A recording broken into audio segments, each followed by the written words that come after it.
Talkin Ducks is brought to you by Par Lumber. Welcome into another edition of Talkin Ducks. Oregon making quick work of Eastern Washington, but a true test now stands in front of the Ducks. The BYU Cougars, number 12 in the country, they will come to Autzen Stadium. We'll let you know what Bo Nix needs to do and whether or not this Oregon team is ready to get back into the limelight. But let's go ahead and get to our opening drive, brought to you by Les Schwab Tire Centers. Les Schwab doing the right thing since 1952. And with that, we break the huddle with Joey Harrington, Anthony Newman, and our man from the Oregonian, Aaron Fentress. And Aaron, 70 points, the win against Eastern Washington. Oregon thumps the Eagles like you think they should. Did this really show you more of what Oregon's capable of as far as this victory? What did this accomplish for you, the ever critical of this team, Aaron Fentress? Wow. So, it's one of those situations where it's like, do we really know what this means or not? But look, all you can do as Oregon in this situation is just rip the other team to shreds. That's all you can do. There's nothing more you can accomplish but that. And that's what they did. If you go back and look at the greatest Oregon teams of all time, when they played teams like this, they shredded them. So therefore, this team did their job. Now, that doesn't mean that this team is going to become one of the best Oregon teams ever, but we can't really say they didn't get an A in this performance simply because of the opponent, because they played at an A level around the entire roster. So I walk away from this going, if I'm an Oregon fan, I'm like, whew, at least we took care of business as we should against a lesser opponent, but that doesn't completely erase what happened against Georgia. Yeah, Joey, what'd you learn from this game? I mean, as Aaron said, it's a FCS opponent. Can you really take that much away from this win as far as doing what you're supposed to do? Well, as all football analysis should be, we learned that Oregon is the second greatest team in college football right now. Because last week, they were the worst team in college football after losing, right? And now they destroyed Eastern Washington, so they're the second greatest because they can't be the greatest because they lost to Georgia. They did what they should have done. I am going to say, though, that the greatest team in Oregon history did not blow out all the opponents they should have, because they went on the road to Utah State and had a close one there for a while. And I know there were some close home games. I'm not sure what you're talking about there. What do we know? We know that they should have done what they should have done. The one thing I wanted to see was, how did Bo Nix respond? He responded. So now you're back to kind of a level set. Now let's move forward and see what you do against BYU. Anthony, as far as what you saw from this team, it's really night and day. The performance against Georgia, the performance against Eastern Washington. Where do you evaluate things after 2 weeks now? Well, I think it builds confidence within the team and the coaching staff. You didn't go into this game and you're struggling against Eastern Washington 21-14 at halftime. It didn't happen like that. I mean, they beat this team bad. I was going to say, 42-14, 17, something like that. But it's 70-14. They put it on them. And the second string guys, the third string guys, they were getting in there. They wanted to put in some work. It was a great team effort, and that's what you have to do. And, does it answer questions? It's hard to say that because, how do you evaluate Eastern Washington? How good is Eastern Washington? But I don't think an Oregon team has ever beat Eastern Washington 70-14. So the true test is coming this Saturday against BYU. Yeah, before we get to that, let's go ahead and hear from Dan Lanning, his thoughts after Oregon cruises to the victory over Eastern Washington. Certainly a lot of fun for our players and our guys. They worked really, really hard this week. And you talk about something coming to fruition. We really just went out there every single day at practice and said, what can we get better at? I thought our guys, really attacked that. We have a lot of respect for Eastern Washington. They're a good football team. That being said, we felt like our biggest opponent today was Oregon, and we had to go out there and execute well for Oregon. What an awesome atmosphere. Our fans make this place so special. You get to experience shout there in the third quarter. I think there was a lot of juice, surrounding our team and the way they executed tonight. That being said, there's plenty of things that we still want to clean up. I'm anxious to get to the film so we can figure out what we can do better, because we're about to play a really good BYU team next week. All right, fellas. Well, to Anthony's point, the true test for Oregon seems like it's coming this week. Number 12 BYU, fresh off of taking care of business against number 9 Baylor. They're undefeated, and a team that has played the Pac-12 very well, especially if you look at last year. And Aaron, what does this game mean for Oregon? What is sitting there for the Ducks if they can get this win? Okay, first let me make my point that you stop me from making it because you cut me off. To I'm move on to the so next segment. sorry. No, it's okay. You should Sensitive know I already always in have the something first else to block say. of the show. But just to back up what Newman was saying, last year against Stony Brook, remember, it was 17-7 at half. Now, they won by a lot, but we were all the next day like, what was that? So this was obviously a better performance against Eastern Washington. Now, as far as BYU goes, this is a legit top 25 team. They were 11-1 during the pandemic year. They were 10-3 last year. They were 5-0 against Pac-12 teams. They beat Utah, Arizona State, Arizona, Washington State, and USC. This team just took down Baylor. Now, Baylor's kind of breaking in a new quarterback and a new running back, but Baylor is a ranked team, and BYU won that game. So this is huge. I'm really looking forward to this game. I think we're going to know a lot about Oregon after Saturday. Okay, but here's the thing, and I'm going to jump in here, Jordan. Who did you just say? Somebody lost some. You just mentioned something. I tune you out so quickly. You mentioned somebody about losing players. Let's not forget that BYU lost Tyler Algier, right? They're 1,600-yard back from last year. And what did they do? They went out and I won't say they struggled rushing. I was going to say crushed Baylor, but they didn't. They pulled it out at the end.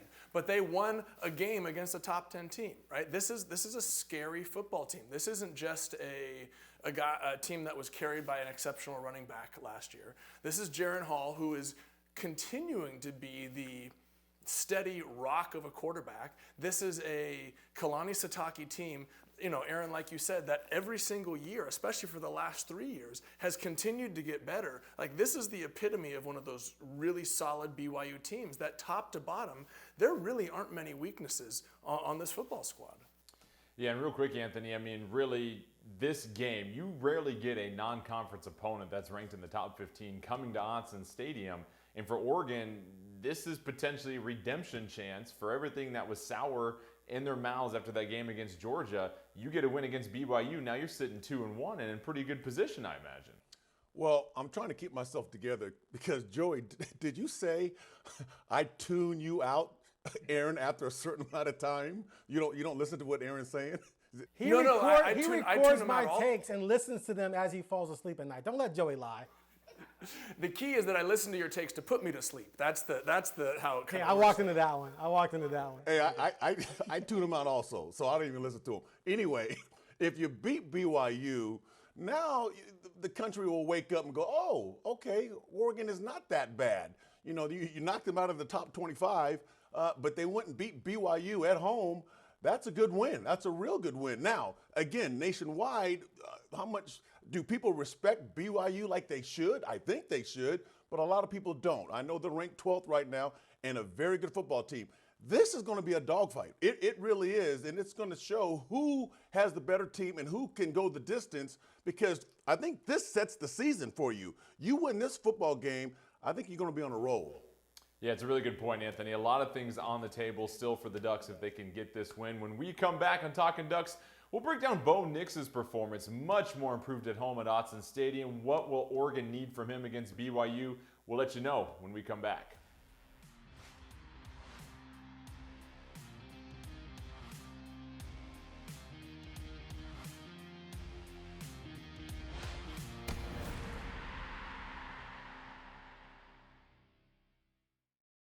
This is Abby and Bob. In 1964, these two high school pals started it all. Almost 60 years later, we still keep our word to the people of the Pacific Northwest to make the best pizza with the freshest ingredients. And that's a promise we will always keep. Par Lumber is committed to providing the best customer service. We provide personal service. We're problem solvers. We're positive and courteous. We're competent and professional.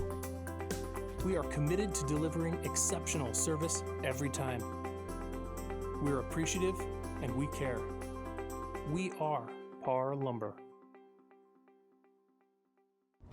The road can be a crazy place. Uh-oh! That's why Les Schwab Tires fixes brakes, steering, and more. And those guys don't. Keep driving. I'm just glad Les Schwab puts my safety first, so I can backseat drive with confidence.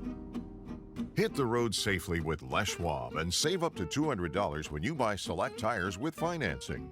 Les Schwab Tires, celebrating 70 years of doing the right thing. At Par, we're more than just lumber because we know people want more than just lumber. That's why we sell grills, sealers, stains, wheelbarrows, rags, bags, extension cords, shop lights, saws, blades, ladders, and, oh yeah, Yeti coolers and Yeti thermoses. Building a deck? Par Lumber has a wide variety of composite and wood decking products in stock. Stop by and let our knowledgeable staff help you choose the perfect decking material for your project. Abby's loves the Pacific Northwest so much, we named one of our favorite pizzas after it, the P&W Chicken Pizza, featuring loads of chicken, onion, country bacon, and Canadian bacon piled to the edge. Family-owned Abby's, a legendary pizza tradition.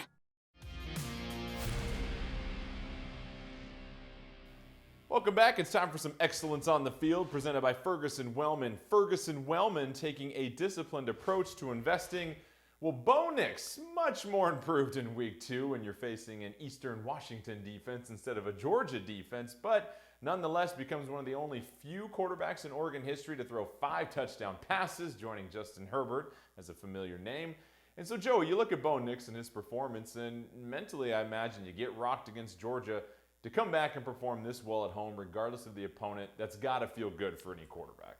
Yeah, and he was, I won't say the only person that I was looking at to see how he rebounded, but definitely who I was focusing on, because if he struggled against Eastern Washington, namely in not converting drives into points, then I thought you could potentially have an issue on your hands. The way he played against Eastern Washington was pretty much flawless. And that's what you would expect. That's what you would hope from a senior leader. But, you know, you've got two polar opposites, right? You got nothing against Georgia. You got everything against Eastern Washington. If he can put something in the middle together, he had 4 or 5 incomplete passes, 5 touchdowns.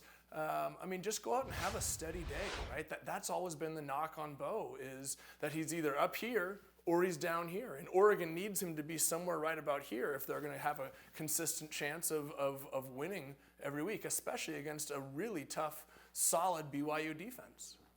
Aaron, you're a quarterback whisperer, we'd like to think. What did you see from Bo Nix here against Eastern Washington? I mean, on one hand, you're right. You have this Jekyll and Hyde of a really poor performance, respectively, against Georgia, and then what you do against Eastern Washington. But that defense against Georgia is also something he's not going to face all year round. So what was your takeaway? When you have as many touchdown passes as you had incomplete passes, you had a good day, right? You can't do much better than that. Some guys don't even do that in practice, Aaron. 5 touchdown passes, impressive, but it looked a little like 7-on-7 for him. He had hardly any pressure, clean pocket. Even when he had to move, he was just toying with dudes, getting out in space. Receivers were absolutely uncovered. So it's one of those situations where if he didn't take advantage of all of those great situations for him, then you would wonder. So again, it's just like with the team as a whole. We saw Nix look very inconsistent and troubled and pressured in the first game. In this game, it was very easy for him. And you want to see something more in the middle against a team like BYU. And if you get that, then there's hope. But for me, I just walked away going, he should have done that. That does not tell me, though, that this is a quarterback capable of winning the Pac-12 title this season. Yeah, and Anthony, to his point, I mean, you really can't do anything against Eastern Washington that's going to make you look like the world's greatest quarterback, right? It's just the level of competition. Same like this Oregon team, it really feels like his true test as far as where does he measure as a quarterback now. He's had a couple of weeks underneath his belt. He's not facing an all-world defense that'll probably have half of the first round drafted. Against BYU, really feels like we'll get a good sense of what Bo Nix is going to be. Well, it's interesting because, the first game against Georgia, you're talking about a team that can play. They know how to play defense. I mean, Kirby Smart has been doing it a long time. And Bo Nix didn't look that bad against Georgia. There were some bad things. I mean, a good defense will make you look bad. And he didn't really do that bad. And then when he, against Eastern Washington, he did what he's supposed to do. Going against BYU, it's going to be a challenge. You have a defense that's very disciplined. They run to the football. These guys have heart, dedication, desire, determination. They're not the fastest, they're not the quickest, but they know how to play the game. So that's the challenge he's going to have. And it's going to be a chess match. We were talking about strategy, X and O's and all those types of things. But as an athlete, as a true football player, can he shine? Can he step up and be that leader on the team? And I think he can. One quick thing. Can I jump in here real quick? Just Aaron's point that you haven't seen whether or not he can be a quarterback to take you to the Pac-12 championship. I was curious. Anthony Brown didn't throw a touchdown last year against Stony Brook, right? Should have probably, maybe taken advantage against Stony Brook. They still went to the Pac-12 championship game, right? If you're using that as somewhat of an analogy, like how you did against the poor teams and what the potential trajectory could be, I don't know. I mean, it's not out of the realm of possibility. Yeah, I'm not saying it's not possible. I'm saying he didn't show that in this game. And to your point, though, my bigger point was you're going to need a quarterback to have a couple big games where when the defense is getting scored upon, he elevates you. When the running game isn't there, he elevates you. Brown never showed that, and that's why when they played Utah the first time and the second time, and the running game wasn't there, Brown was a no-show. I just wonder where Nix is going to be when those things happen along the way, and if he's going to be able to elevate the team. And to be fair to Nix, the things we just talked about him against Georgia, it wasn't all about Nix. I'm really talking about the entire passing game because he received more pressure against Georgia, obviously, than Eastern Washington. The receivers weren't getting open against Georgia like they were against Eastern Washington, so it's the entire thing working together. But Nix needs to show at some point this season that he can elevate this team when everything else is not on point. And Joey, you just said BYU is a team that really doesn't have any weaknesses. As a quarterback, when you face a very solid, disciplined team, a team that only gave up 137 yards through the air to Baylor, what do you have to do as a quarterback? What does Oregon need from Bo Nix in this game against a disciplined team like BYU? Be smart with the football, take advantage of opportunities. I mean, it really is. It's that saying that over and over, take what the defense gives you. It's overused. But what that means is don't force the ball down the field. Don't predetermine that I'm going to throw the seam route off of the, pumping the screen and then firing up the hash mark. If a defense is showing you that they're giving you 4 yards in the flat, take 4 yards in the flat and let your athletes get you yards after catch. Now, there's going to come a time where they have good coverage, and coverage dictates that you're going to have to go to a certain place. You got to make that throw, right? Those are the things that I'm looking for Bo to do. Be smart with the football, and then when the throw is convert on drives that need to be converted, and then once or twice make a throw that you have to make. Not that just that they give you, but that you have to make in order to keep those chains moving, because you're going to have to score when you have the opportunity, and this BYU defense has not given up a whole lot of scoring opportunities. All right, when we come back, we'll talk more about this Oregon defense. As we mentioned, they've got a quarterback for BYU that is really coming into their own. How will the Oregon defense respond at home in a huge ranked matchup? We'll let you know when we come back on Talkin Ducks.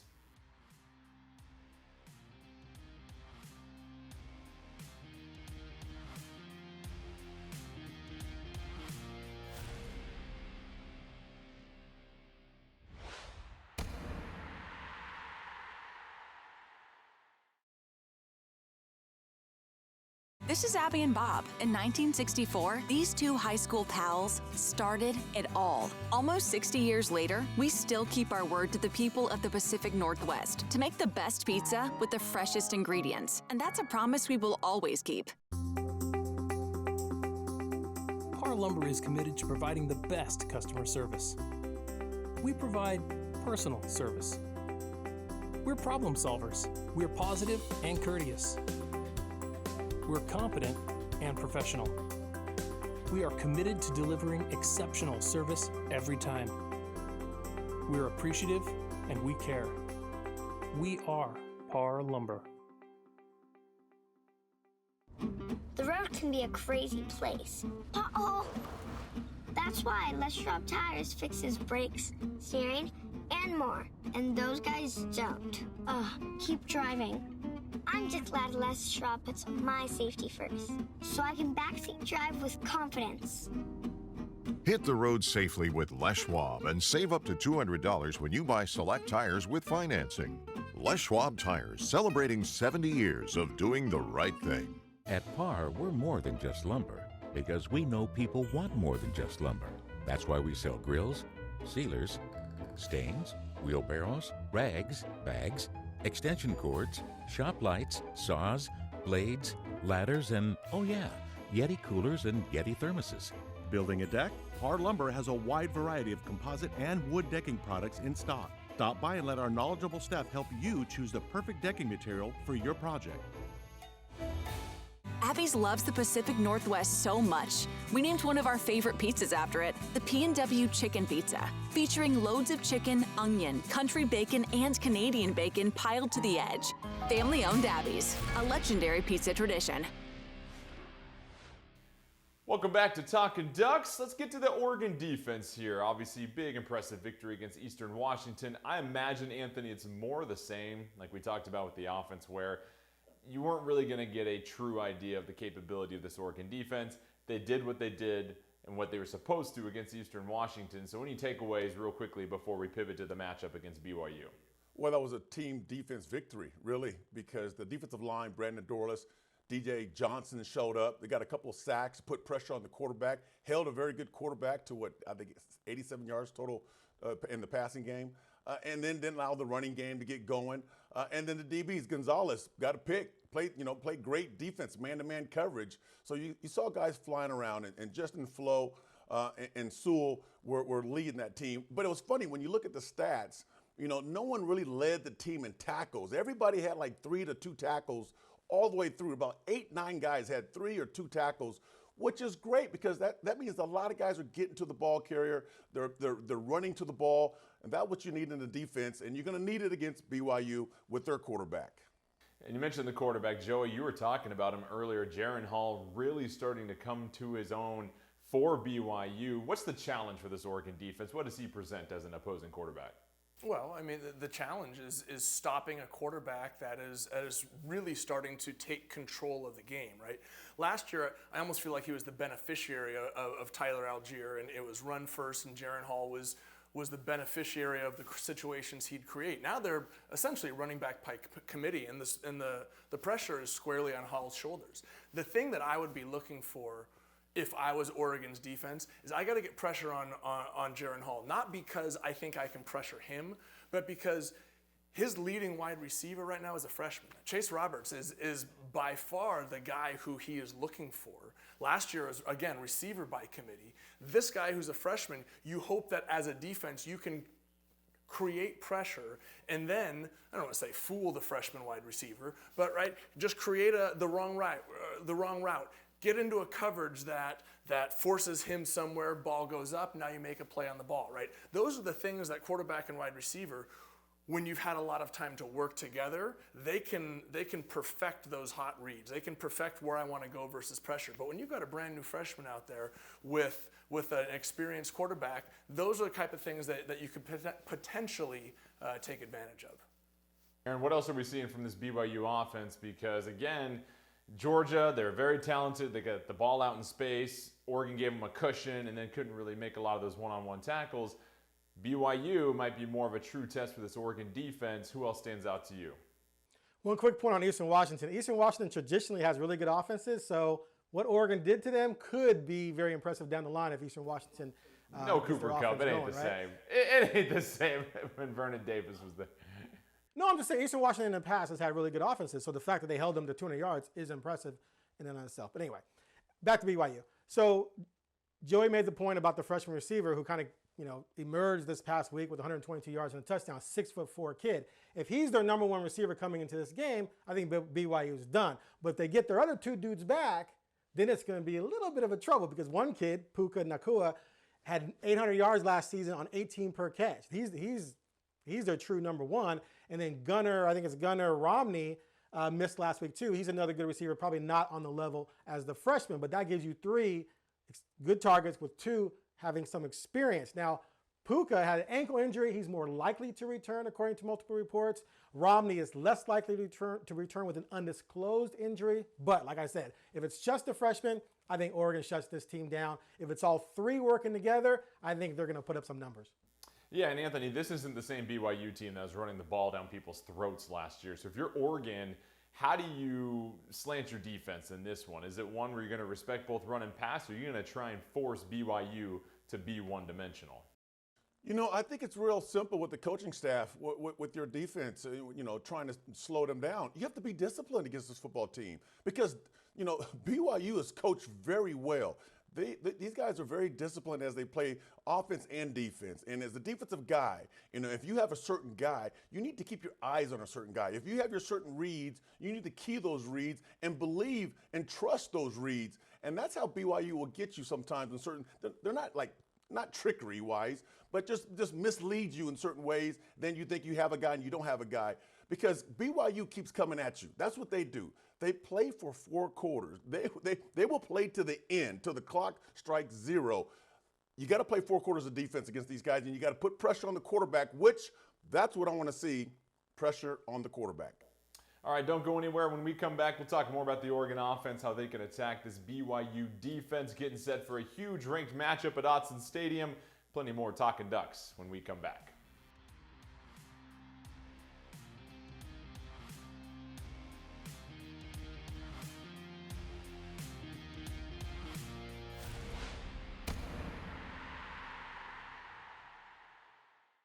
Abby's loves the Pacific Northwest so much, we named one of our favorite pizzas after it, the P&W Chicken Pizza, featuring loads of chicken, onion, country bacon, and Canadian bacon piled to the edge. Family-owned Abby's, a legendary pizza tradition. The road can be a crazy place. Uh-oh! That's why Les Schwab Tires fixes brakes, steering, and more. And those guys don't. Keep driving. I'm just glad Les Schwab puts my safety first, so I can backseat drive with confidence. Hit the road safely with Les Schwab and save up to $200 when you buy select tires with financing. Les Schwab Tires, celebrating 70 years of doing the right thing. This is Abby and Bob. In 1964, these two high school pals started it all. Almost 60 years later, we still keep our word to the people of the Pacific Northwest to make the best pizza with the freshest ingredients. And that's a promise we will always keep.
Welcome back to Talkin Ducks. As we mentioned before, Oregon hanging up a 70 burger against Eastern Washington, doing what they're supposed to do on offense. Now, let's start with you here, Aaron. Did we learn anything else about this Oregon offense? Any other positions really stand out to you as far as revealing more of what to expect from them throughout the year?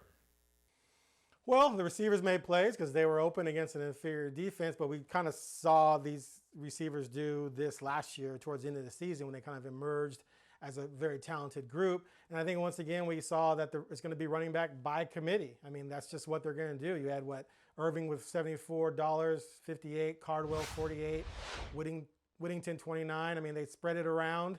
I know that on this show we are Team Cardwell, but he's just going to be in the mix moving forward. But I don't think that's a problem as long as you're getting production from the offensive line. I think you can stick a back there and be productive, but you just wonder down the road against a tougher team, not having sort of that dude who can do it all and take the pounding and keep rolling, which we've seen from Verdell, Freeman, LaMichael, Kenyon, Stewart through the years. I think that could bite him in the backside at some point, but hey, we'll see how it goes.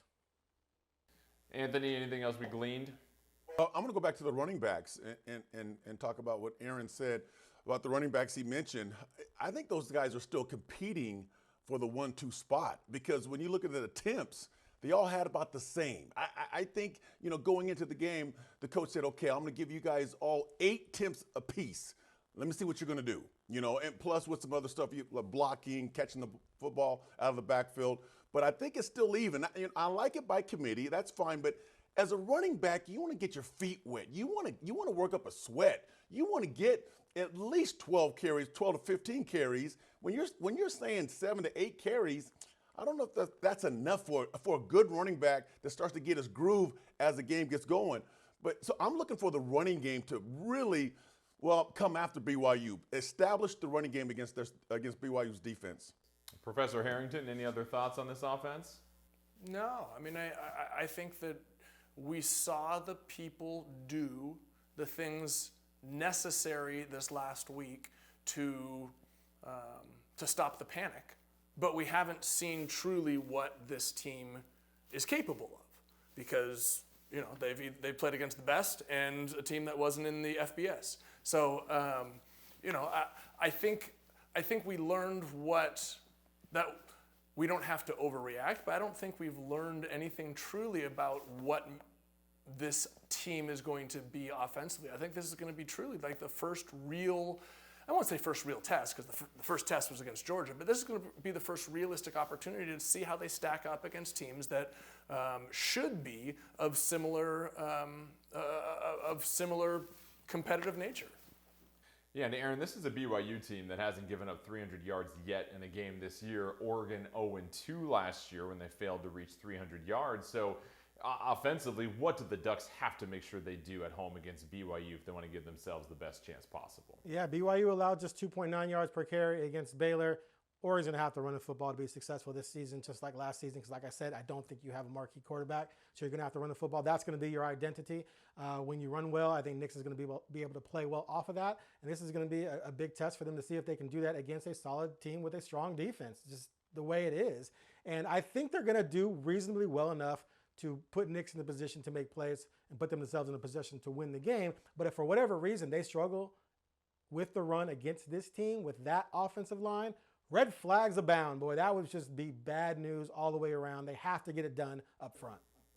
Yeah, Anthony, I mean, you look at what Oregon has on this offensive line and the stable of running backs that they obviously want to get out there and get some carries. Do you feel like the run game is going to be the key to success against BYU? Oh, yeah. It starts up front with the big boys, and they have the guys up front. They have an experience. They have some mass bodies, some big bodies up there to get it done. And they have 5 good running backs. They really do. Different types of running backs that can run the football. Yes, I'm a Byron Cardwell fan. I'm looking for him to get busy. But the other guys look really good also. They very explosive. You have to establish a running game. Anytime you try to defend somebody, you're a defensive guy. You're going, okay, hey, the first thing we got to do is stop the running game. So if Oregon runs the football, it's going to be problems for BYU. And lastly, for Oregon, make sure you keep the laundry off the field. Baylor had 14 penalties against BYU. As you guys know, those are drive killers. Can't afford to do that at home against the Cougars. All right, when we come back, Pac-12 certainly much improved this year as opposed to last year when it comes to non-conference, and also USC looks really good. We'll talk about the Pac-12 and some more when we come back on Talkin Ducks.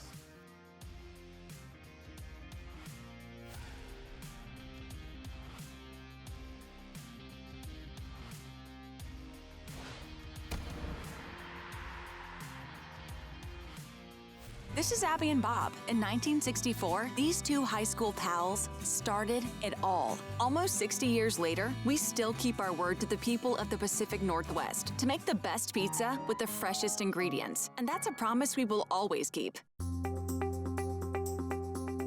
Par Lumber is committed to providing the best customer service. We provide personal service. We're problem solvers. We're positive and courteous. We're competent and professional. We are committed to delivering exceptional service every time. We're appreciative and we care. We are Par Lumber. The road can be a crazy place. Uh-oh! That's why Les Schwab Tires fixes brakes, steering, and more. And those guys don't. Keep driving. I'm just glad Les Schwab puts my safety first, so I can backseat drive with confidence. Hit the road safely with Les Schwab and save up to $200 when you buy select tires with financing. Les Schwab Tires, celebrating 70 years of doing the right thing. Abby's loves the Pacific Northwest so much, we named one of our favorite pizzas after it, the P&W Chicken Pizza, featuring loads of chicken, onion, country bacon, and Canadian bacon piled to the edge. Family-owned Abby's, a legendary pizza tradition.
Time now to find out what's cooking, brought to you by Sam's Northwest Barbecue, the largest brick and mortar barbecue store in the Northwest. And, well, what's cooking right now, Aaron Fentress, is USC. The Trojans look like the Trojans of the early 2000s as they lit up Stanford, an explosive offense. And, yes, a lot of transfers and talent on the offensive side of the ball in the skill positions. But so far, Aaron, after 2 weeks into the season, it's looking like it's going to work out really well for Lincoln Riley and company. Yeah, no surprise at all. The offense looks really good. They looked good against what's supposed to be a pretty solid Stanford team, where they scored 35 in the first half. Caleb Williams is the best quarterback in the conference, maybe the best player in the conference. And then Jordan Addison, the receiver, 7 catches, 100-something yards, 2 touchdowns. They stole him from Pitt, one of the top receivers in the country. And then, of course, Travis Dye, man. Travis Dye rushed for 100-plus and a couple touchdowns. Offensively, they're amazing. Defensively, you still wonder, but they held Stanford to 14 points until the fourth quarter, gave up a couple touchdowns. But, man, they looked really, really electric on offense. Yeah, I think with USC, again, the offense is very, very electric. I think it will be interesting to see when their defense gets tested here soon, Aaron, because right now, this is a Stanford team that their defense struggled. Stanford turned the ball over a couple of times, failed to complete on a couple of completions in the red zone. But you look at SC, you look at Utah, both those teams, do you feel like they've separated themselves from the rest of the conference, or is Oregon potentially in that conversation with them? I can't say they've separated yet. It's way too early. I think offensively, USC's the best team in the conference, but I'm not going to, like, had Oregon played a Stanford right now, instead of Georgia, they'd probably have a win, and they probably would have looked way better than they did against Georgia, and so we'd have a different perception. Whereas had USC played against Georgia and Atlanta, USC probably gets handled, maybe not 49-3, but they get handled. So I'm not going to go there yet. But I came into the season picking USC. They've done nothing to make me change my mind. Oregon's done nothing to make me change my mind either. A lot of football to go, but yeah, I'm USC. I'm on that USC bandwagon right now until further notice. Anthony, you've got Oregon State now 2-0 after a last-second victory against Fresno State. Oh, Jonathan Smith, some big, well, let's just say he had a big call at the end of that one. And then Washington now 2-0. How would you sort out the North? Because it seems like both those programs have taken a major step forward this year. Well, beside Oregon, I hate saying this. Oregon State looks pretty good. I'm going to say that. And you're asking, why are you looking at Oregon State? Well, because there's one kid on there I'm watching. But Jaden Grant, by the way, for those of you that haven't joined us, the future son-in-law of Anthony Newman. Eventually, we're not going to put that kind of pressure on the kids. They can make their own decisions regarding their relationship. We have to go there probably. But no, the team looks good on both sides of the ball. They went into a tough situation against Fresno State. Fresno State can play. They play well at home. They beat a good football team at third place. And they played for 4 quarters, and they found a way to win. And that's what I like about them right now. They're a little scrappy. I had another player that I coached, got the defensive MVP of the week, Catan, the safety for Oregon State. So the defense is looking really good. And that's what gives Oregon State a lot of hope. Their defense is promising. Their defense can play, and they can fly around and make plays. Washington, there's still a lot of questions for all these teams. It's still early in the season. So Joey, this year after week 2, the conference is 17-7, and you've got USC and Utah looking very impressive.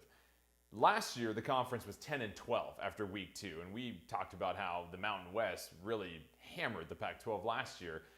What do you make about the conference as a whole after 2 weeks? Top to bottom, it feels like there have been some major improvements across the board. I think they're better.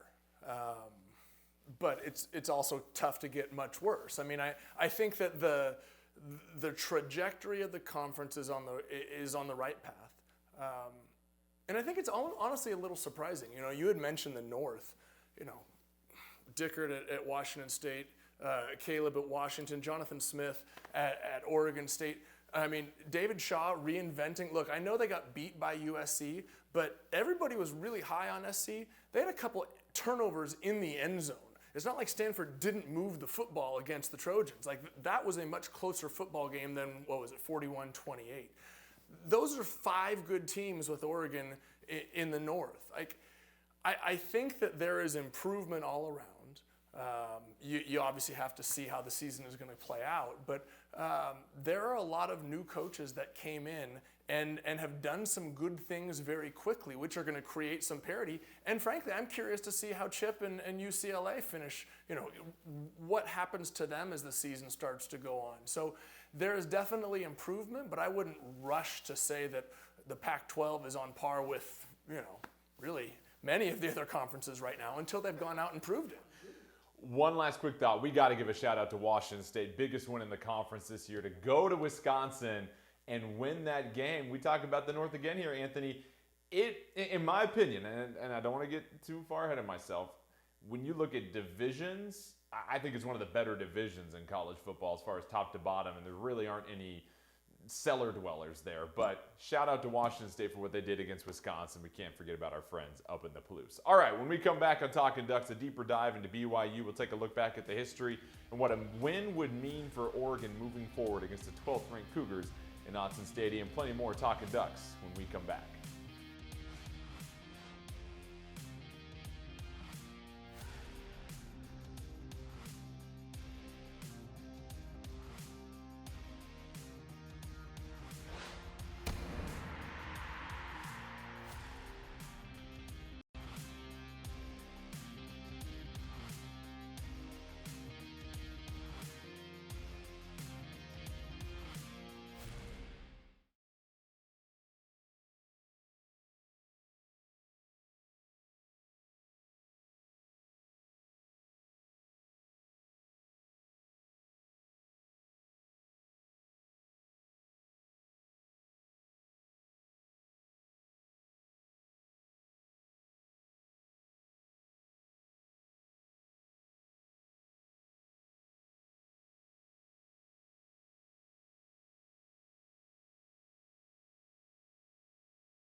Welcome back. Time now for our legendary moment, brought to you by Abby's Legendary Pizza.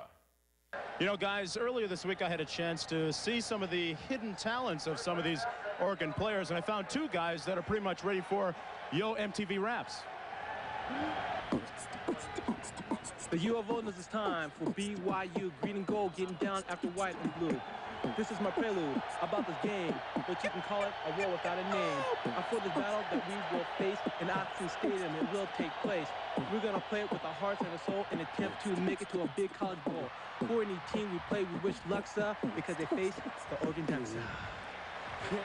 Well, that gives you an idea of the spirit around this Oregon team.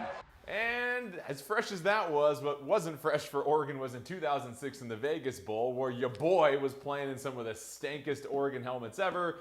We get manhandled 38-8 against BYU the last time these two teams squared off. Of course, Oregon in 1990 getting the huge victory over then number 4 BYU at Austin Stadium. So guys, this is a big game. Rarely does Oregon get a non-conference opponent ranked this high to come into Autzen Stadium, and typically the Ducks fare very well in these types of situations. This game to me feels like, and Joey, I want to get your thoughts here first, you win this game and you play well, I think you can go ahead and just flush the Georgia game down the toilet. You're sitting 2-1 with a win against a team that's number 12, and you're probably going to be a top 20 team rolling into conference play. This is a huge opportunity for Oregon to kind of right the ship on the season, Joey. Yeah, I think enough people around the country saw the Baylor-BYU game last week. You know, obviously for them to jump, what were they, 20th last week, 21st to jump all the way up to 12th, that BYU has gained some respect, some recognition. So if you're going to have them come in and you're going to beat them the week after they took down a top 10 team in Baylor, then absolutely. That's the type of win that can right the ship. I don't think anybody's fooling themselves in saying that Oregon is in Georgia's category right now. But if you're trying to get back into that conversation of the teams that are 15th, 13th, 11th, you know, ranked up into the top 10, this is the type of win that you have to have in order to get that respect from the voters around the country. And Aaron, for Oregon, you're 2-1 with arguably, yes, it was a horrible loss on the field to Georgia as far as being outplayed, but on paper, it's the number 1 team in the nation down in Atlanta. This would be a great situation for Oregon to be in if they can get this win. Okay, first things first. While that Vegas Bowl was bad for you, for me, 7 nights, all expenses paid, one of the greatest weeks of my professional life. Didn't get to bed. I didn't get to bed before 3 a.m. the entire week. Only got arrested twice. No, I'm just kidding. But the problem was a lot of you Ducks didn't get to bed before 3 a.m. the entire week, which is why y'all got cussed, except for Jordan Kent, who was in bed by 6:30 p.m. every night. Sure, we were in bed. I know. Anyway, as far as the topic at hand, look, I agree pretty much. I mean, I don't think you can flush it in terms of does this become a national contender necessarily, because I think we saw the difference between a national contender and Oregon. But yeah, you can flush the Georgia loss in terms of, okay, Oregon is a pretty darn good team. They just took care of a pretty darn good opponent moving forward into the Pac-12. They look like a team that can make some noise in the conference. On the other hand, if you lose, then people are going to link the Georgia game and the BYU game together. They're going to flush that Eastern Washington game, which they should anyway, and everyone's going to go, oh no, the Ducks are in trouble going into Pac-12 play. So yeah, I agree with you 100%. This is a huge, huge game for this program, not just for this season, but I think big picture-wise. I mean, can they rise up and win this game against a top 20 team when, as we talked about last week, 4 of their last 5 games, they've got smashed. Utah twice, Oklahoma, and Georgia.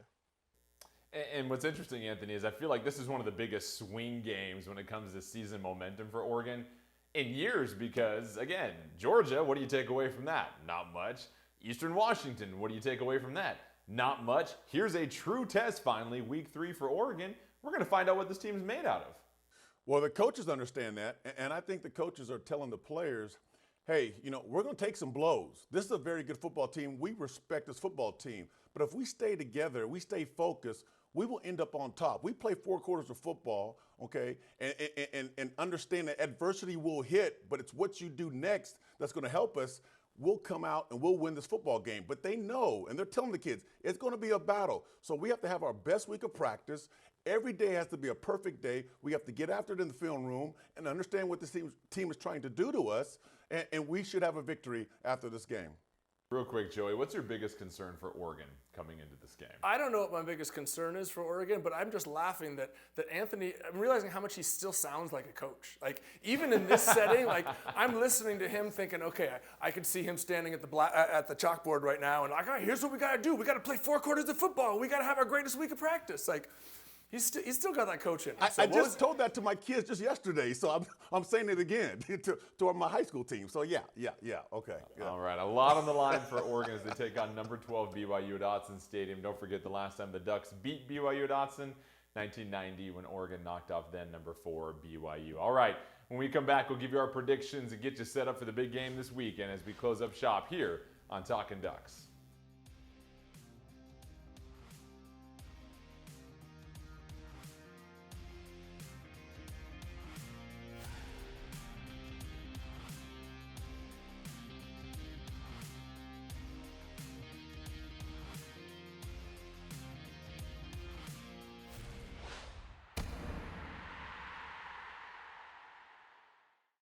Abby's loves the Pacific Northwest so much, we named one of our favorite pizzas after it, the P&W Chicken Pizza, featuring loads of chicken, onion, country bacon, and Canadian bacon piled to the edge.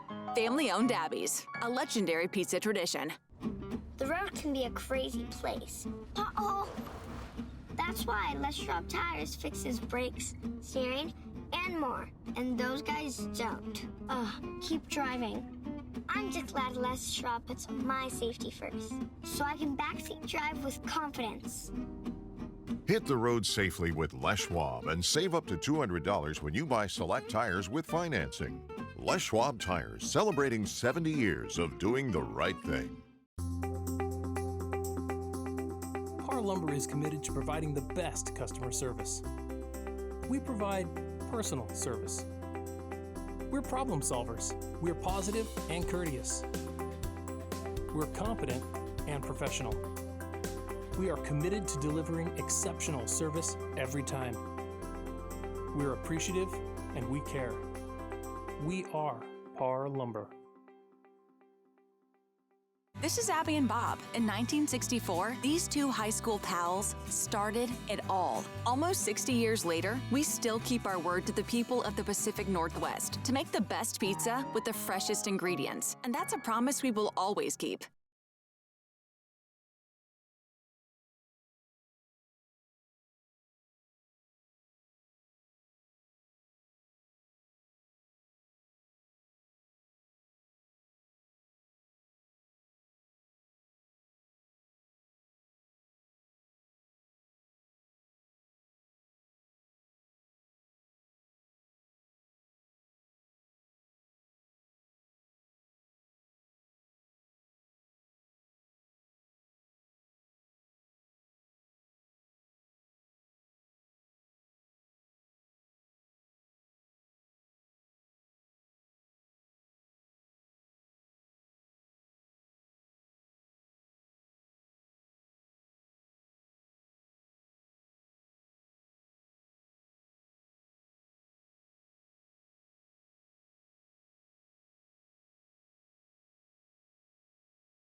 Time now to check out our solid pick, brought to you by Milan Stoneworks, bringing you the finest stoneworks in the Northwest.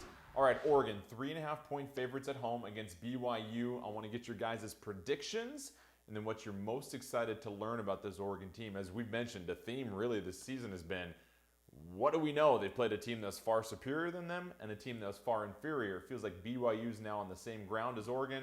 Give me your prediction and what you're excited to learn. Aaron, let's get rolling with you. Well, BYU has a big running back, Christian Brooks, 230 pounds, but Baylor shut him down. So I'm not sure that means much this week, other than the fact that at least raises questions about the running game. I do think the Ducks, if they can keep BYU one-dimensional, I think they can win this game, and I have them doing just that as long as they don't allow the passing game to get rolling if those two other receivers return. And I got the Ducks winning 37-27. Well, I hate to go back in the past, but I'm thinking it's a bounce-back game from the Georgia game, because that's the game that you had to go against very good competition, high-level competition.